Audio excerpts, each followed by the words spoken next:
Is it a world where if you fancy getting high, you just go into a shop and buy it? Is that what you're proposing? Yes.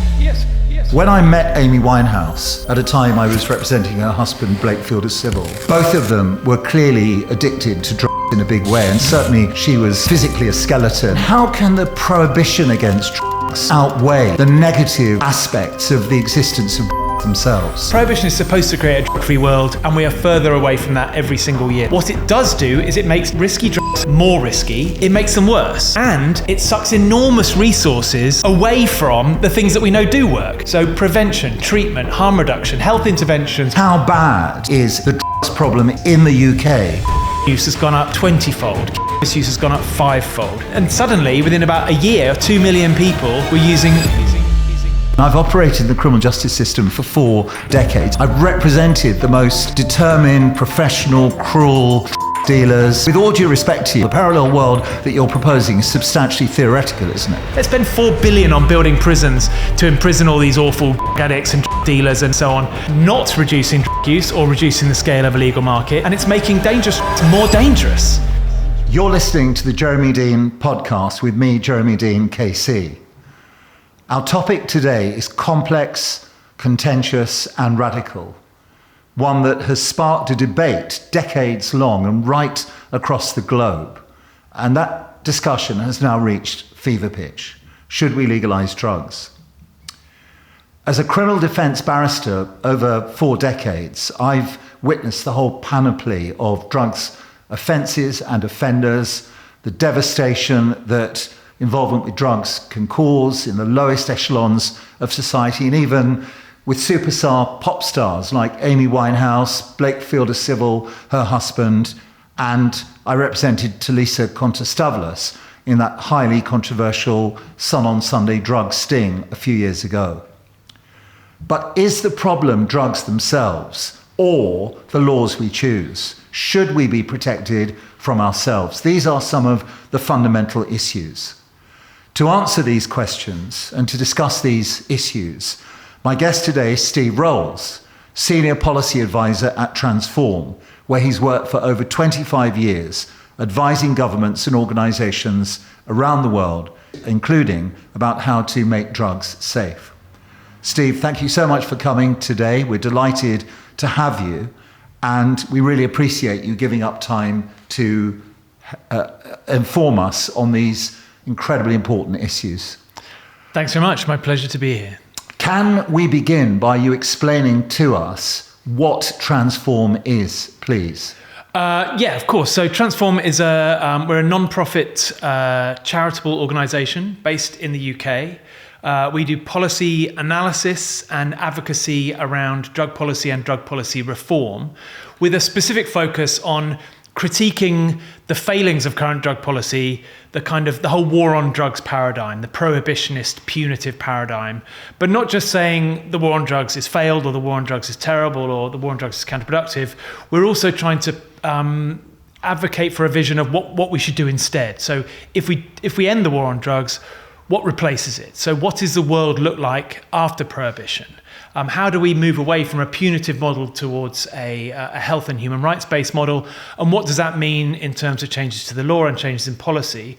And a particular focus of our work has been to say, if we're not prohibiting drugs, what do we do instead? We have to legally regulate them. And what does that mean in practice? So we've produced literature like these books on the table in front of you, which are all available on our website, that really gives them, put some flesh on the bones of answering that question. What does it mean to legally regulate drugs? And I'm not just talking about cannabis, I'm talking about all drugs here. So what we've got in front of us, we've got how to regulate cannabis, a practical guide, how to regulate psychedelics, a practical guide, how to regulate stimulants, a practical guide. There's a theme there. Yeah, but I mean, many members of the public would say, why should we regulate cannabis, psychedelics, and stimulants? I mean, you talk about moving away from a punitive policy.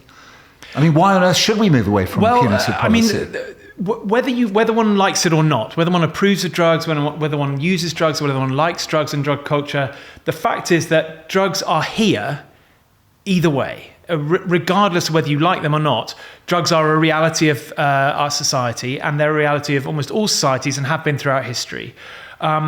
If the war on drugs shows us anything, it's that 50 or 100 years of punitive enforcement has not got rid of drugs. It hasn't created a drug-free world or drug-free societies. There's more drugs in the world than there's ever been. More people are using them. There's more drug-related ill health. There's more drug-related crime.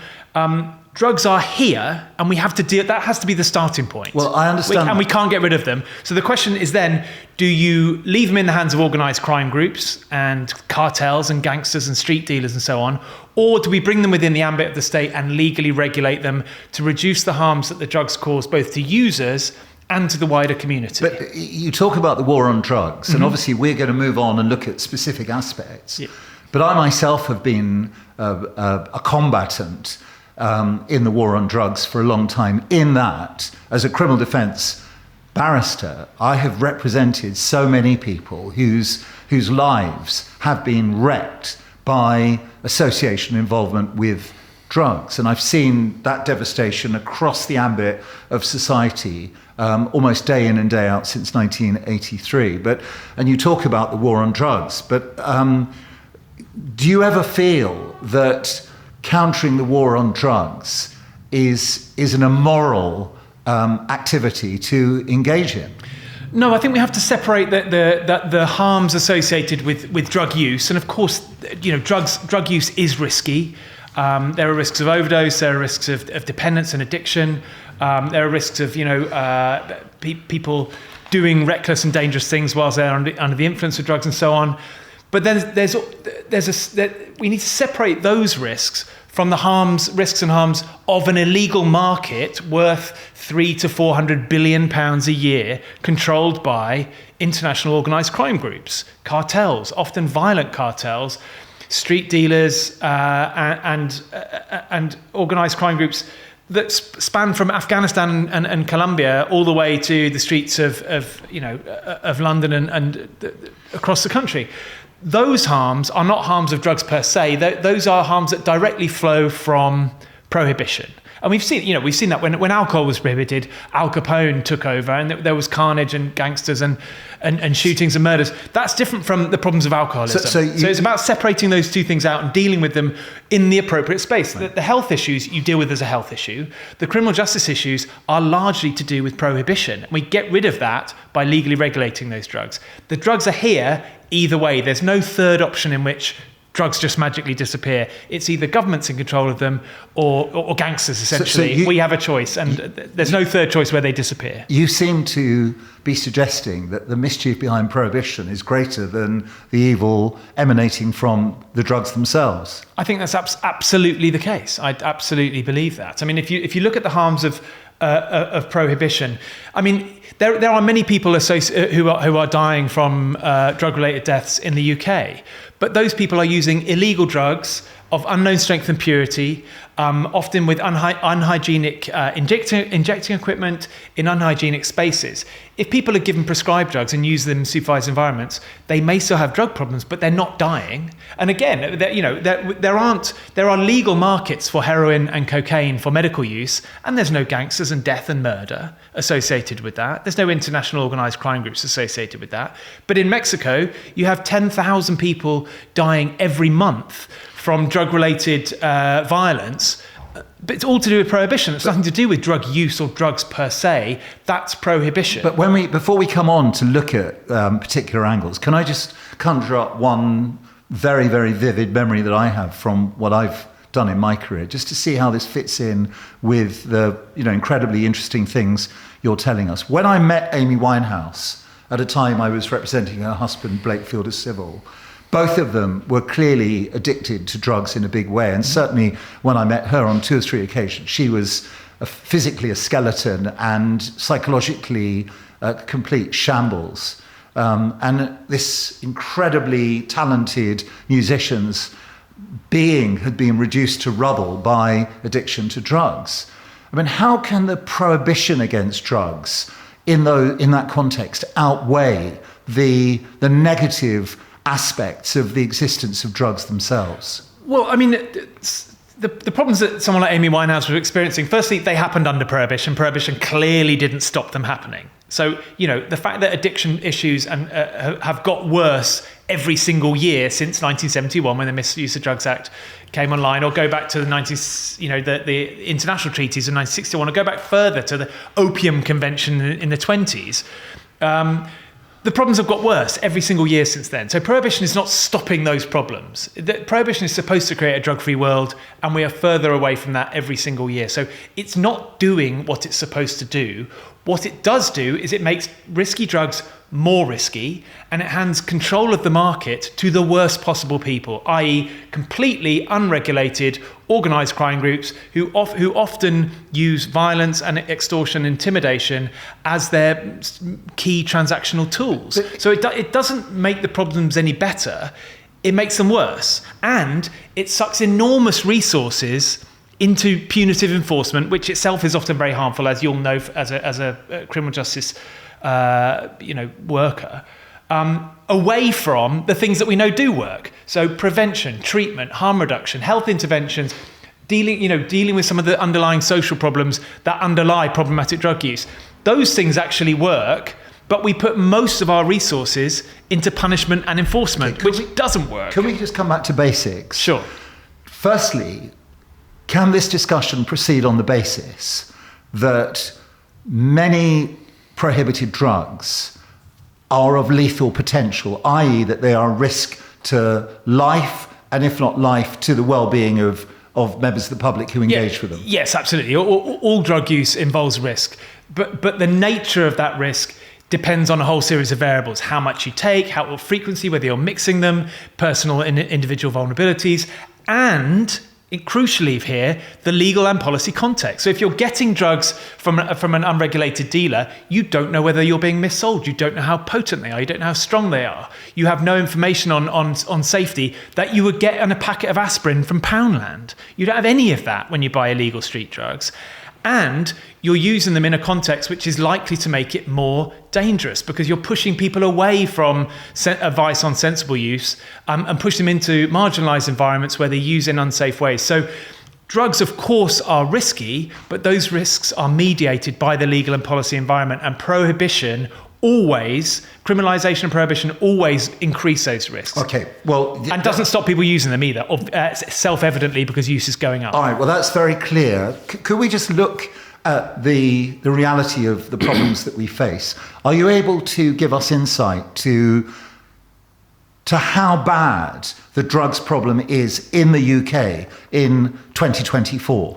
Yeah, I mean, but again, going back to what I said before, we have to separate the drugs problem from the drugs policy problem. But in terms of, the levels of drug use, I mean, they have been going up and down. It's quite difficult. Different drugs will be going up and down at different times amongst different demographics. So, but as a general rule, we have seen since 1971 the Misuse of Drugs Act, which is the key, not the only, but the key piece of drug control legislation in the UK that basically bans drugs. Use of most drugs has gone up. So heroin use has gone up 20-fold. Cannabis use has gone up 5-fold. MDMA use didn't even exist, and it wasn't actually banned until I think the late 70s. And no one was using it until about 1988. Wasn't it great? Summer of Love and all that. And suddenly, within about a year or 2 years, 2 million people were using ecstasy every weekend, and it was a Class A drug that whole time. So on the scale of use has been going up. It went down. It peaked around the late 90s. It went down. Overall drug use. I'm talking about within that. There's variation within that, but overall drug use went down from about the peak in sort of late 90s, early 2000s. It went down to around 2011. And since then, it's been rising again, as have drug-related deaths. Is it possible? Drug-related deaths have gone up. Yeah, I want to come on to the massively subject. Yeah, since about 2011. I want to come on to the topic of deaths in just a moment, but just so that we get a clearer perspective, when you say drug use has gone up, in terms of Class A vis-a-vis Class C and any other drug, I mean, what is the most used type of prohibited drug in the UK at the moment? Right, so by far the most used drug is cannabis. I don't think that will surprise anybody. It's generally seen as, at the lower risk compared to the more, generally considered more risky drugs like heroin and cocaine. But cocaine is second or third most used drug. And nitrous oxide is right up there in the top 5, along with MDMA. And Heroin use is much lower, but it's proportionally much more, causes much more harm because it's more dangerous and is associated with other risk behaviours and on the criminality. On the time-honoured question that's asked, is there, in your experience, a correlation between cannabis use and hard drugs use? In other words, does it tend to be a hierarchy of use in that people begin with cannabis and move on to hard drugs, or is that not your experience? I mean, I'm not a fan of the term hard drugs and soft drugs. I think, as you say, any drug can be used more or less safely or riskily, but certainly some drugs have certain risks greater than others. But yet most people who use heroin will have used cannabis before they started heroin. But most people who use cannabis will have used alcohol before that, or tobacco. There's certainly no particular causal link between someone using cannabis and then you're somehow predestined to become a heroin addict. The whole sort of gateway theory is something of a myth. But if there is a gateway, it's probably much more to do with contact with the illegal market. Right. Because if you're buying drugs on an illegal market, you will be exposed to sale of other drugs, which may well be more dangerous and is likely that they'll be more risky than cannabis. If you're buying cannabis from a licensed store, they're not going to try and sell you heroin or methamphetamine. And on the question of deaths, which you've touched on, are you saying that deaths resultant from use of prohibited drugs have increased? Yeah, I mean, drug deaths have gone up very sharply, particularly since around 2011. So we now have around 4,000 drug-related deaths a year in the UK. It's been particularly precipitous rise in Scotland for a range of reasons. A lot of it's to do with heroin, but also to do with illegal benzodiazepines. A lot of drug-related deaths are polydrug use. So it's people mixing benzodiazepines and heroin, or heroin and cocaine. But just reflecting on what you've been telling us so far, I mean, your philosophy appears to be, notwithstanding a clear rise in use of drugs and drugs death, your philosophy appears to be completely override prohibition, obfuscate the involvement of the criminal justice system, and move in a wholly different direction. I mean, do you genuinely believe that is a feasible and realistic approach? Yes, I do. I mean, if you look at during that period of time that I'm talking about, since 1971, we've seen smoking rates have come down dramatically. It used to be about 60% of people smoke cigarettes. Today, it's well under 20%. So we've seen a combination of better regulation of tobacco combined with public health education about tobacco risks has seen tobacco rates come down. No one's been criminalised. Tobacco is not prohibited. You can still buy it all over the place, but it's better regulated and we educate people about risks. At the same time, drug-related deaths and use of illegal drugs has been going up. So I look at that and I go, should we have a public health approach, or should we have a sort of, punitive prohibitionist approach? Clearly not. Prohibition hasn't worked on any meaningful measure. You say prohibition hasn't worked. But how are you in a position to say that, but for prohibition, the position might have been 20 times worse? Well, how do you know that? How can you reassure me as a member of the public that if on Monday I'm told that there is no further prohibition, that the world will not become significantly more drugs-ridden than it is now? Well, I mean, you can, for something like heroin, if you want to go to the sort of extreme examples, I mean, and you could pick any drug. Cannabis is another example we can maybe come back to, but take heroin. People who are prescribed heroin on a heroin prescription, their health improves. They're not committing crimes to raise money to buy the heroin. They're not using in public spaces. They're not transmitting HIV or other bloodborne viruses by sharing needles. They're not using dirty needles in back streets. They're using clean heroin in a safe environment, in a kind of medicalized clinical context, and most of the medical and criminal justice problems associated with the heroin use simply disappear.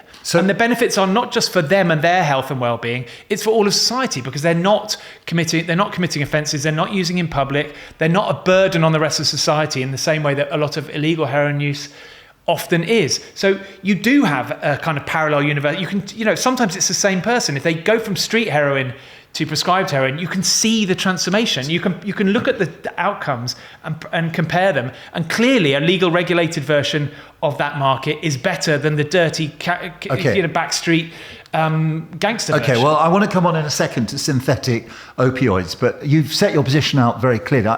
Can I just ask you this? I'm a defence lawyer. I haven't operated in any other role significantly, but do we in the criminal justice system, do we proceed on the basis that, from your perspective, everything we've been trying to do vis-a-vis the prohibition against drugs has just been a waste of time? Pretty much. I mean, there is still, in a post-prohibition world, there is still a role for, enforcement, because regulation means you establish parameters about what's allowed and what's not allowed. So we have that with alcohol and tobacco as well. You can't sell alcohol to children. You still need to enforce those rules. You can't sell from a pub after hours. So there are still rules, and they still do need to be enforced proportionally. Of course, I don't think you should have, people executed for selling alcohol after closing time. But essentially everything that we've done with prohibition, even if it was well-intentioned, I'm not saying it was all sinister. You can understand at an instinctive level why people want to do those things. They see drugs, drugs are bad. Well, surely we should just ban them and they'll go away and the problem's solved. Unfortunately, that's not what happens in reality. But we have to deal with the reality that as an experiment, multi-generational experiment, it's been an abject failure on every indicator you could choose, from public health through to criminal justice, through to public expenditure, through to international development, through to human rights. It's just a disaster. So in the case of... We have to do something differently on that basis. All right, that's fine, but the people that have been sentenced to 20, 25 years imprisonment for supplying and importing drugs, is it your view that instead those people ought to have attended some sort of training course? I mean, I think those sentences are disproportionate. I'm not saying that everybody who's ever been sentenced for a drug offence is some kind of noble hero. But people sell alcohol and get the Queen's Award for Industry, and alcohol kills. But alcohol, it doesn't 20,000. Yes, there's no parallel, is there? Yes, there is. 20,000 people a year die from alcohol-related diseases. So that's more than all the illegal drugs put together, and same with tobacco. All right, well, let's come back to that parallel, if we may, shortly. But I said I want to ask you about synthetic opioids, which is obviously very, very important. Could you first of all explain to us what the concept of synthetic opioids is, please? Right, so most of the opioid market in the UK at the moment is, the illegal opioid market is to do with heroin, which is a plant-derived opioid drug. Synthetic opioids like fentanyl and like nitazines, these are groups. Fentanyl is a kind of group of drugs. There are various different chemical analogues, but they're related to each other. And nitazines, again, there's about 20 different ones, and fentanyl, there's about 100 or so. They're sort of families of drugs, synthetically produced. They're not plant-derived. They have similar effects to heroin. They operate in the same kind of neurotransmitters. They have similar effects, but they're generally much more potent. And when I say much more potent, I'm talking between 50 and 1,000 times more potent than heroin. So instead of a gram of heroin, you can have like a grain of sand of fentanyl. It's equivalent potency. That potency means that the overdose risk is dramatically increased. For obvious reasons. It's very difficult to dose control something when it's 1,000 times more potent than heroin. And they have the fentanyl and fentanyl analogues have been associated with a terrifying, horrific rise in overdose deaths in North America over the last 7 to 10 years. I think last year there was more than 70,000 fentanyl-related deaths in the US. And that's up from a very small number 10 years ago. So you can see this absolutely shocking graph. There was more than 100,000 overdose deaths, of which a large proportion were fentanyl. In the US alone last year, and we're seeing a similar pattern in Canada. Now, in the UK, fentanyl hasn't really hit yet. There have been fentanyl deaths. There's double-figure fentanyl deaths a year. It may be a bit higher than that because we're not picking up on all of them because the forensics aren't testing for them. but it's nothing like the problem that they've seen in North America. But this other group of synthetic opioids called the nitazines appears to be more of a problem. Why that is, why nitazines are coming to our market rather than fentanyls, it's not completely clear. But there's now around 2 nitazine deaths a week. Yeah. And it could be higher than that. And it's certainly tracking upwards. So there is a very real fear that we are at the bottom of that horrifyingly sharp uptick that the US experienced, starting 6 or 7, 8 years ago. And that our drug-related deaths could, in the same way that they have in the US, double, treble, quadruple over the coming years as these synthetic opioids start to contaminate, become adulterants in the heroin supply. But it's not just heroin, just to be clear. These drugs are also turning up in fake Xanax pills and fake benzodiazepines, which are quite popular amongst young people. And they have also turned up in things like illegal cannabis vapes. Right. So there's a lot of potential there for the problems that are already quite bad with synthetic opioids to get an awful lot worse. Where does this leave us on what you describe as the war on drugs? Because what you seem to be telling us is that there's this new enemy, drugs-related enemy, that we have to fight. So where does this leave us on the war on drugs? Well, I view the synthetic opioid crisis in North America and the looming crisis in the UK and Europe and elsewhere in the world as a direct result of the war on drugs. Because if you're a profit-motivated organised crime actor, why would you import 50 kilograms of heroin when you can bring a matchbox of fentanyl? It's much, much easier. You don't have to bring it all the way from Afghanistan. You don't have to have labs and smuggling networks all the way from Afghanistan to bring like you do with heroin.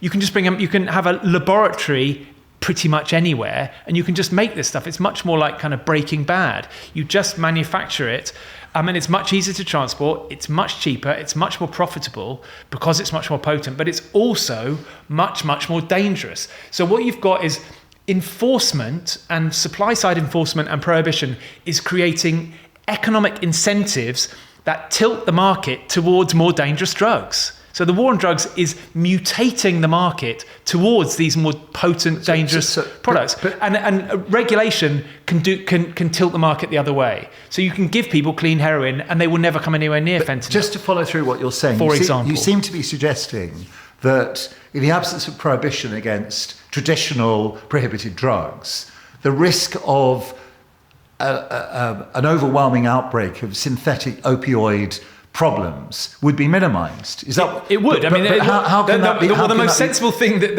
sensible things we could do at the moment would be to guarantee the supply of illegal heroin. I mean, it sounds like an outrageous thing to suggest, but if people could access clean heroin, they're not going to be using fentanyl. Now, there are lots of problems associated with heroin, obviously, but given that fentanyl is way, and nitazines are way, way worse, pragmatically, you would prefer people using heroin to synthetic opioids. But legal heroin is preferable to illegal heroin, and it's already legal in the UK. People are already prescribed. There are heroin clinics in Birmingham and Scotland where people are prescribed legal heroin and they inject it on site. Okay, well, I want to ask you. Legal heroin is already a thing. That's not something I've invented in one of Transform's books. Obviously, I want to ask you to spell out for us what it is in real terms you're suggesting should be done to counter the war against drugs. But on the question of synthetic opioids, is there any correlation between the reported clampdown by the Taliban on opium poppy cultivation in Afghanistan, where, as I understand it, a lot of heroin emanates from, and the increase in synthetic opioid outbreak? Yes. I mean, I think about 95% of UK heroin has historically come from Afghanistan, and now the Taliban have banned opium and heroin production in Afghanistan, and heroin production has gone down to pretty much zero. It's fallen by more than 90%. So there is a big constriction on heroin supply. Now, at the moment, we're still in a period where stockpiles are that have been from previous bumper harvests are covering that gap. But we are beginning to see the effects on the heroin market. Heroin prices are going up. heroin purity is going down, and it seems likely that some of these synthetic opioids will fill the gap. So this wasn't like an enforcement success. It was just it was a sort of external market shock, but it's having a similar effect because you don't change demand for opioids by preventing supply. You just mutate the market. So what's happening is the void with heroin is being, as heroin is constricted, is being filled with other drugs, whether it's synthetic opioids or other drugs. To a certain extent, it may also be benzodiazepines. And who is creating these synthetic opioids? I mean, you've talked about, obviously, large drug cartels. We're all familiar with organised crime, organised criminal gangs across the world. But in terms of having a vision of what's going on, who is it who is literally, bringing into existence this quagmire of synthetic opioids? There are various different actors involved, various different organised crime networks.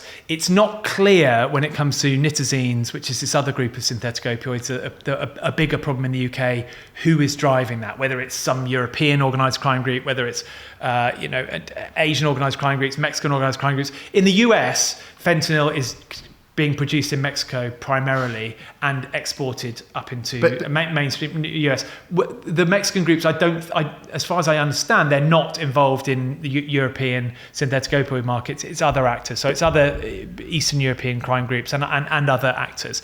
But it's not very clear. I haven't seen good intelligence on that. But what we certainly know, it is a number of organised crime groups are beginning to move into this. The Metropolitan Police in November seized 150,000 nitazine pills. 150,000 nitazine pills. So it's moving into a different arena of kind of industrialized production. And I think we should all. I'm not really into scaremongering about drugs, but I am genuinely scared about this, just because we know what can happen. We've seen it in immediate recent history in the US, with tens of thousands of people dying every year from these drugs.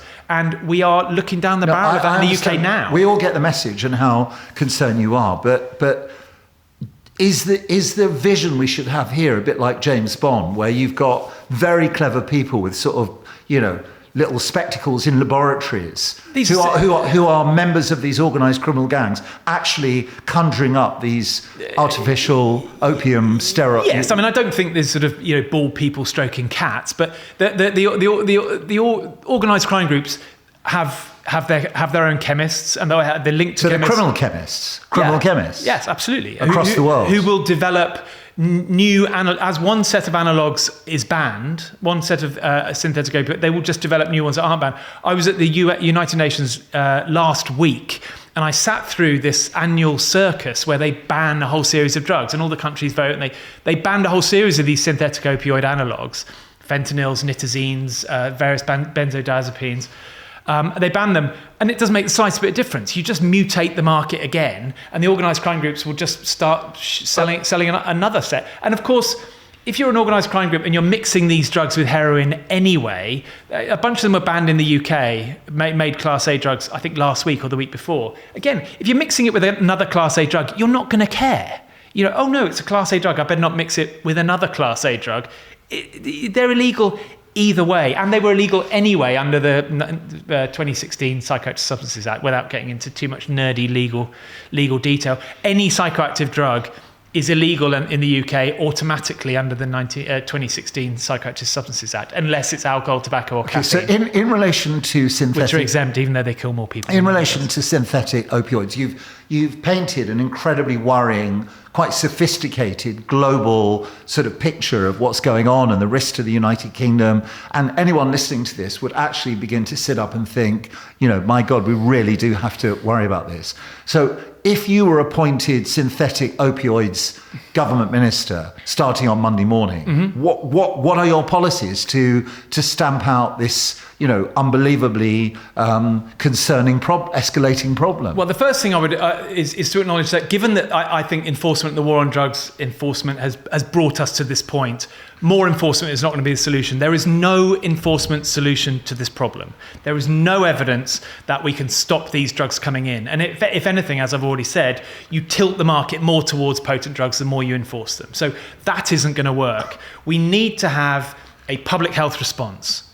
And that will involve significantly a harm reduction preparedness response that would involve drug checking services. So people who use heroin or other drugs can get their drugs checked. Are we dealing here with synthetic opioids or drugs generally? Well, because synthetic opioids are adulterating other drugs, people need to be able to check those drugs, whether it's heroin, whether it's Xanax, whether it's cocaine or MDMA, to make sure that they haven't got synthetic drugs in them. And we have drug services like The Loop, for example, and there's a service that runs in Bristol every month where you can get your drugs checked. They will check for synthetic opioids, and significantly, it's a Home Office license. So the government aren't completely ignoring this, but there's one drug service doing this in the whole of the UK. It's open once a month, but we need those services in every city, and they need to be open every day, so that people can get their drugs checked. Sorry, when you say their drugs, are you talking about the sort of bedeviled heroin user going in and having his drugs checked to make sure that he's not just dealing with heroin, but confronting artificial opioids or party drug users? I mean, I'm talking about all drug users, because anyone who's using pills and powders, these drugs are a potential threat. And anyone who's using drugs, I think, on a basic right to health, access to information principle, should be able to know what they are taking to inform their own drug using decisions. Steve, just to understand, Monday morning comes, right, and heroin addict wakes up and thinks, hang on a minute, I want to make sure that my smack doesn't have any synthetic opioid in it. Is that what you're proposing? That there should be places where people who are currently using illegal drugs can go to make sure that their illegal drugs are not infected by synthetic opioids? Yes, exactly that. And that does now exist. You can now do that in Bristol, but it's only one day a month at the moment. It needs to be much more available service, and it needs to be in every city in the country. In terms of your synthetic opioids minister, in terms of stamping out synthetic opioids, apart from these drug checking places, right, we need supervised consumption spaces. So places where people can use drugs under clinical supervision, so that if they do overdose, someone will be there to reverse that overdose and look after them. Because overdose doesn't have to be fatal. It's generally only fatal if people are using by themselves and there's no one there to administer naloxone, which is an opioid antidote, or to give them CPR or bring them back. So supervised consumption spaces exist. There's more than 200 of them all around the world, in countries all over the world. And we know that they can save lives. So we need to have those also in every city in the UK, so that people can access these services, and if they do overdose, they won't die. So that's the second part. And then we need to think about innovative prescribing practices, so that people who use heroin, for example, or other drugs, can be prescribed those drugs or can get medical access to them, so that they aren't coming into contact with drugs that are adulterated. So it's a form of legalisation and regulation, or some people call it safer supply. You give people a medically prescribed version of the drug, and they're not using adulterated or missold street drugs, and therefore the synthetic opioid issue simply disappears. Well, I want to come on and look at the whole question of legalisation of prohibited drugs. Well, this is a version. It is a version of that. I understand. Prescribed drugs are a form of legal regulation. No, I understand that. But from what we've been discussing so far, your belief, clearly, genuinely held and passionately enunciated, is that we just switch gear altogether, right? Mm-hmm. So can we just look at the question of legalisation? Well, I mean, but we do some of these things already. There is a supervised consumption space opening in Glasgow this year. There is a drug checking service in Bristol. We do already prescribe heroin in the UK. So all of these things, there's no legalisation needed. All of those things already exist. I'm just saying that they need to be rolled out nationally to meet the need, and as a public health emergency of this looming threat from synthetic opioids, it just makes the need for that more urgent. I mean, those things are useful anyway, but with the synthetic opioid threat, it just becomes more urgent. Just dealing more globally then, in that context, with the concept of legalisation, what I'll call decriminalisation or legalisation of drugs, right? Just dealing with that under that sort of general umbrella. If we could just take an example of the kind of people that I represented, certainly in the formative stages of my career, and then many criminal barristers still do, the junkie, what's disparagingly called the junkie, the person who's gone into drugs and simply can't escape, right? Now, I know that you're saying that the prohibition is really the root of all evil, but to what extent does the concept of the individual against the state surface here? In other words, should the individual be entitled to conduct him or herself however they like? Or does the state have an overriding duty to intervene in a manner that the individual can't sort of orchestrate for themselves? I think it's quite an interesting question about what are the limits of personal freedom and at what point is state intervention of some sort justified. If you take the kind of sort of classic Millian philosophy, basically the state shouldn't intervene unless people should be free to do whatever they want unless they're harming other people. I don't necessarily go with that. I think that the state has a responsibility to support people and encourage them to make responsible lifestyle and health choices. But I don't think that involves, if they make choices that harm them, they certainly shouldn't be criminalised for that. So I think the government should educate people about drug-related risk. It should provide that information and support. But if people do use drugs, they certainly shouldn't be criminalised. They should be encouraged to do so in as safe a way as possible. And that includes giving them drugs that aren't adulterated with synthetic opioids or of known potency, with information on how to use them as safely as possible, acknowledging that all drug use involves risk. So there are boundaries to the state intervention. Clearly, if someone is harming others or is neglecting their children or is becoming violent or committing crimes, then the state intervention is then justified. But if someone's just using drugs for their own personal reasons, even if they are harming themselves, I certainly don't think a state intervention is justified in the form of criminalisation or incarceration or punishment.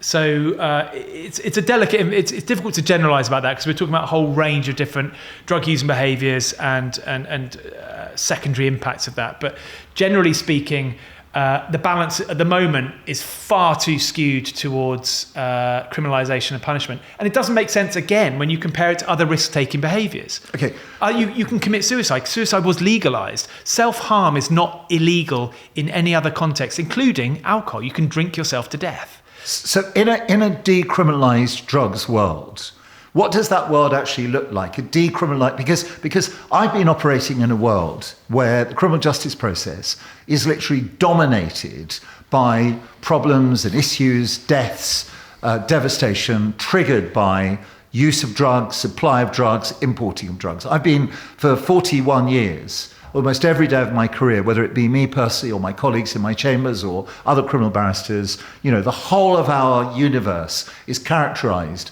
by drugs use and criminal activities concerning. But within the context of prohibition. Within prohibition. Hang on, but Steve, within prohibition. But what if I was to see your world? I mean, what does a decriminalised drugs world actually look like? Well, I mean, look at a tobacconist or an off licence. There aren't gang wars between tobacconists. You don't have pub landlords shooting each other. There aren't international cartels importing illegal coffee products or Red Bull. These are legal drugs that are legalised and regulated. If you and look at medical heroin, there are fields of opium poppies growing all across the UK that are harvested and turned into heroin, which is then used as a medical drug. There is no cartel involvement in that at all. No violence. What I'm asking you is, what is that world to look like? I mean, is it just spell it out for us? Is it a world where if you fancy getting high on some coke, you just go into a shop and buy it? Is that what you're proposing? Yes, but I mean, essentially, but we've proposed a whole series of different models for different drugs. So there is like a pharmacy model, there is prescription models, there are various forms of regulated retailing, a bit like we have with alcohol and tobacco, or over-the-counter sales in pharmacies, or places where you can buy drugs and use them on site, like a pub or a sort of cannabis coffee shop in Amsterdam, Or for the lowest risk drugs, like caffeine-based products, you would just buy them, and you would literally buy them in a supermarket, like you can with Red Bull, although even that you now have to show that you're over 16.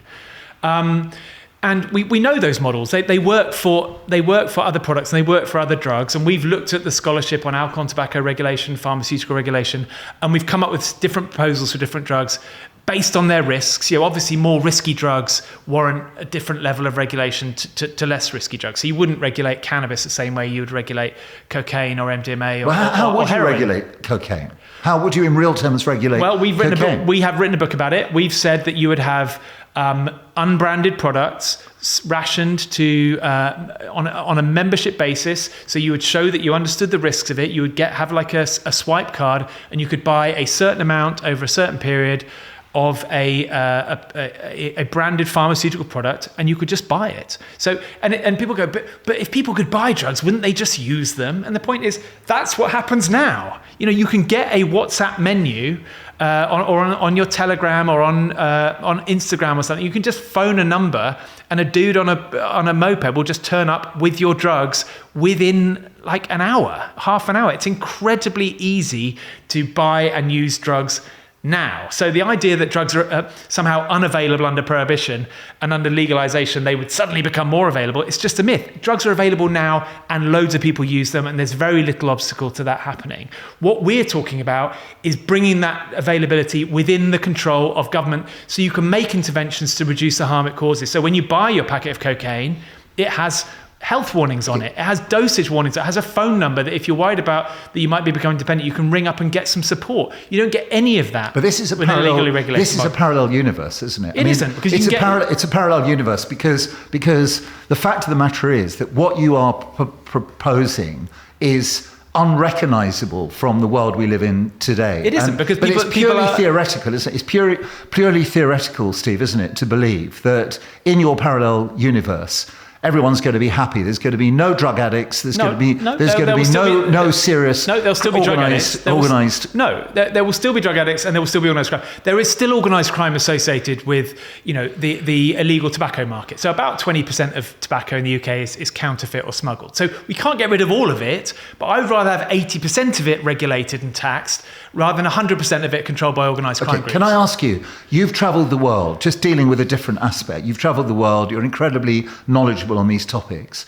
What kind of reception are you getting from governments across the world on your proposals? Well, I mean, a lot of the work I've done with governments has been on cannabis stuff. And cannabis is an interesting thing because people said, 10, 12 years ago, when nowhere had legalized cannabis, they were going, oh, it's a parallel universe, it's never going to happen, you're just imagining stuff. And we were like, yes, we are, but here's our proposals. And now you've got more than 500 million people live in jurisdictions where cannabis is made legally available for adults. Where is that? Canada, 24 states in the US, Mexico, Uruguay, South Africa, 5 EU countries, Germany, Luxembourg, Switzerland, the Netherlands, and Malta.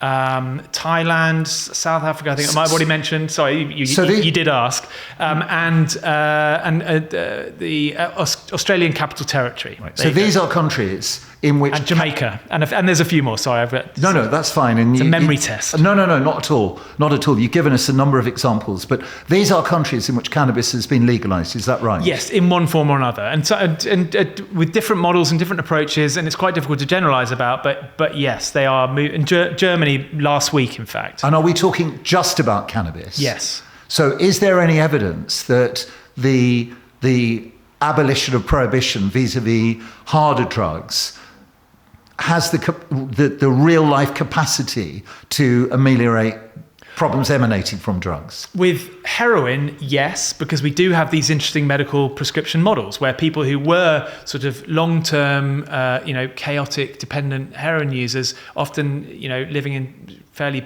marginal, perilous existences on the streets, have moved into a prescribed model. And so they, even though it's a medical model, so no legalization as such was needed, their use and their supply has effectively been legalized. So those show dramatic reductions in crime, street dealing, and health improvements, and savings of money for wider population.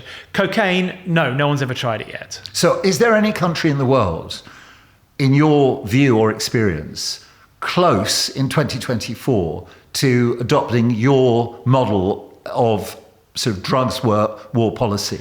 It's happening on an ad hoc basis, one drug at a time and one country at a time. So there's been a very vibrant debate on cocaine regulation in Colombia. There was a bill tabled in the Senate to regulate coca leaf and cocaine products. I was involved in drafting that. It was based on some of our work. I'm now working in Switzerland with the municipality of Bern, who are also trying to get a pilot project to have legalized cocaine access for non-medical use or recreational use. I was speaking at a conference in February in Amsterdam, organized by the mayor of Amsterdam with mayors from all over the world, big conference on cocaine regulation. So that debate is happening, but it hasn't, nowhere has actually done it yet. But you have to take a first step. Like I say, 10 years ago, nowhere had legalized cannabis. And now cannabis legalization is taking place on every continent, and there's 500 million people living in legal cannabis jurisdictions. So change is possible. But it's slow, it's painful, and it's more difficult. It's much easier to make an argument for cannabis regulation. People are like, oh, cannabis, it's not so bad. I know people who smoke cannabis. I tried it when I was a student, blah, blah, blah. It's much harder to make an argument for cocaine regulation because cocaine is, I think quite rightly, perceived to be more problematic and it's perceived as more threatening. And it's also because in people's minds, it's as they've seen Narcos and they've watched Breaking Bad and all these awful videos with cartel violence. They're like, well, surely if we legalized cocaine, we're endorsing all of that. It's like, no, we're not endorsing it. We're trying to stop all of that. That's the whole point. Okay. Just in the few minutes we've got left, obviously we've established how strongly you feel against the prohibition of drugs, how passionately you feel in favour of the policies you are advocating. You've worked all over the world in pursuit of those things. I mean, if any member of the public was to say to you, look, Steve, you're a very, very intelligent, passionate guy. Why don't you dedicate your time to something more constructive than the drugs are evil, they are crippling, they are lethal, they have the potential to kill. Why don't you use your skills and your intelligence to do something more useful? What would you say to that? I am trying to address those problems. At the moment, we spend more than 100 billion around the world every year fighting a war on drugs, which is not reducing drug use or reducing the scale of a legal market. It's enriching organised crime groups to the tune of 400 billion plus a year. It's causing violence and instability across the world, and it's making dangerous drugs more dangerous. And, more than 500,000 people are dying from drug-related deaths around the world every year, and that number is still rising. So those are very specifically the problems that my organisation and other organisations around the world who broadly share our position are trying to address. That is the challenge. It's a global challenge of an almost unimaginable scale. The carnage caused by the war on drugs and the waste of public resources that's being poured into it it's absolutely shocking. It's appalling. Not least because there is this group there's a set of interventions, health and harm reduction interventions, treatment, prevention, harm reduction, supporting people with drug problems, supporting vulnerable populations, that is not being funded because we're pissing billions and billions of pounds into a completely failed and catastrophic war on drugs. So it's about flipping the thing away from those failures of the punitive paradigm towards a public health and human rights-based approach that we know will work. And we've seen it work. It's been demonstrated in numerous different ways and places. So what would you say is the most frustrating thing in your work? I mean, you're clearly frustrated by the ongoing imposition of prohibition and criminal justice process. Is that the most frustrating thing? What would you highlight as the most frustrating thing about your work? I think the most frustrating thing in many ways is the fact that from a UK perspective at least, but it's reflected I think around the world, is that the main political parties in the UK, Labour and the Tories, seem almost addicted to this sort of drug war populism, the sort of tough on drugs, law and order posturing, drugs are awful, we will protect you from them, and defaulting to all those rather tired war on drugs narratives, even though all the evidence shows that those things don't work and that a more sort of progressive public health-based approach can deliver the kind of, on our shared goals in terms of community safety and public health and so on. And most frustrating thing of all is they know it. You know, you speak to them. What evidence have you got? You speak to them privately and they go, yeah, obviously we should be doing that, but it's not ready. The public aren't ready. Actually, the public are much more open to these things than most people seem to understand. Like 50% of people support cannabis legalization. Around 60% of people would support a kind of experiment with Portuguese-style decriminalization.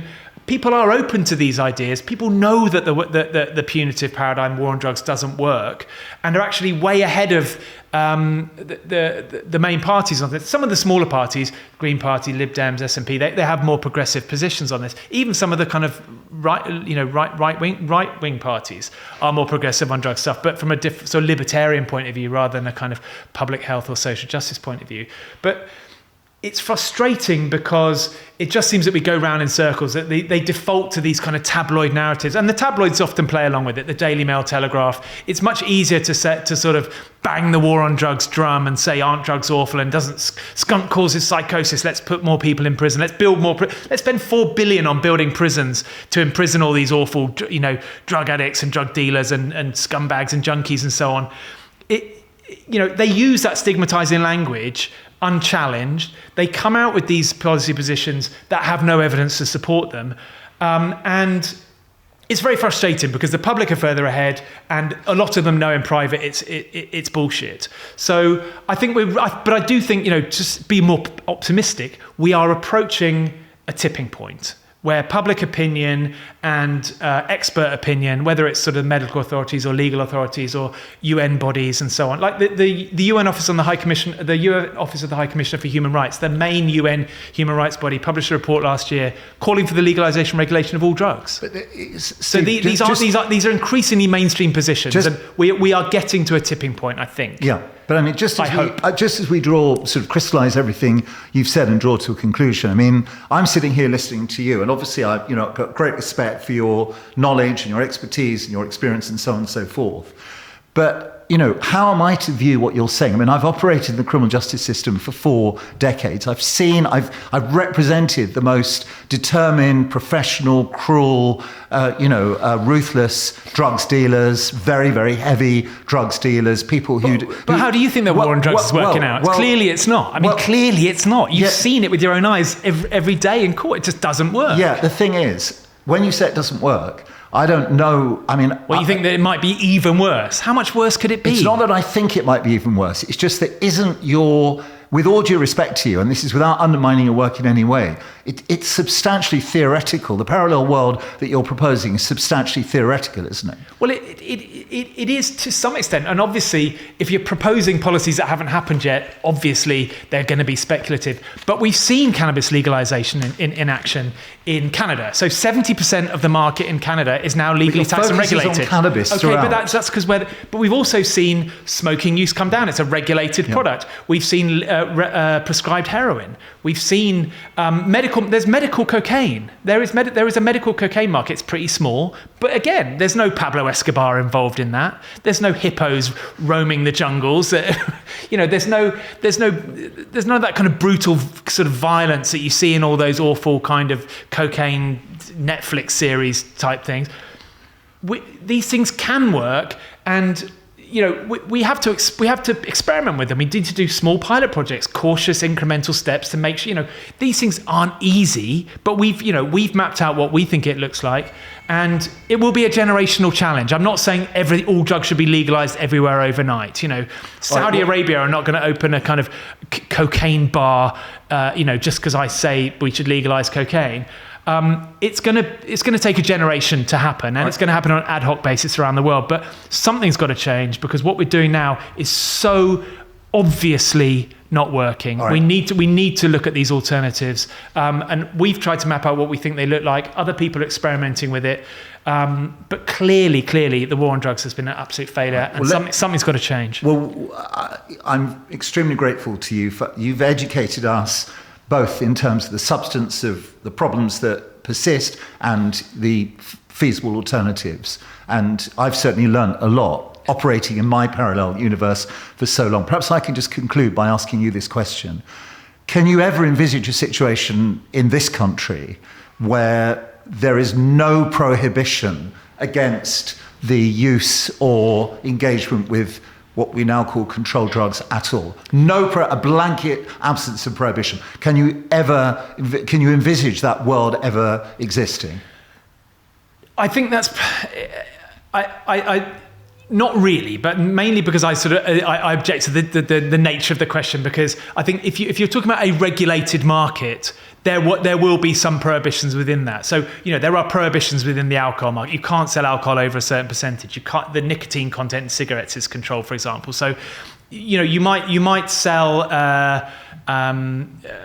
amphetamine pills, but you wouldn't sell amphetamine prepared for injection into your eyeball. There will always be some kind of control. You would never sell drugs to children. That will always be prohibited. Right. You might not be. You're not going to be able to. You're not going to have cocaine brands sponsoring Premiership football teams. There will be controls, and things will always be prohibited.